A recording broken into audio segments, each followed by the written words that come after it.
કોઈ એવો અત્યાર સુધીનો એક્ઝામ્પલ ખરો કે ભાઈ તમારી પાસે આવ્યા હોય અને એની સ્થિતિ બહુ જ ખરાબ હોય અને અત્યારે તમારા થકી બહુ સારું અર્નિંગ કરી રહ્યા હોય એવું કોઈ એક્ઝામ્પલ? હા, ચોક્કસથી જણાવી દઉં આપને. મારા શહેરમાં જ છે, પ્રજ્ઞાબેન કરીને છે, જેની હેલ્થ પણ એટલી ખરાબ હતી અને એની ઇન્કમના સ્ત્રોત પણ ના હતા. પરિવારની પરિસ્થિતિ થોડીક ડામાડોળ હતી.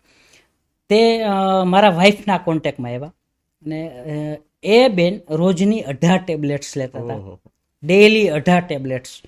અને એની હેલ્થ ઇસ્યુ એટલો ખરાબ હતો કે એની કોઈ વાત પૂછવામાં. ડૉક્ટર પણ ક્યારેક ક્યારેક હાથ ઊંચા કરી દેતા હતા. ત્યારે મારા વાઈફના કોન્ટેક્ટમાં આવ્યા. મારા વાઈફે મને જ્યારે જાણ કરી, અમે એની ટ્રીટમેન્ટ ચાલુ કરી.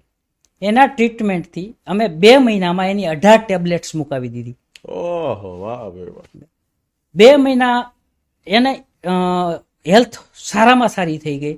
તો પછી અમારી સાથે અમારા ઓર્ગેનાઇઝેશનમાં જોઈન્ટ થઈ અત્યારે મારા પાર્ટનર તરીકે વર્ક કરે છે અને મહિને કમસે કમ 15 થી 20 હજારની ઇન્કમ છેલ્લા 4 મહિનાથી. વાહ ભાઈ વાહ, બહુ સરસ.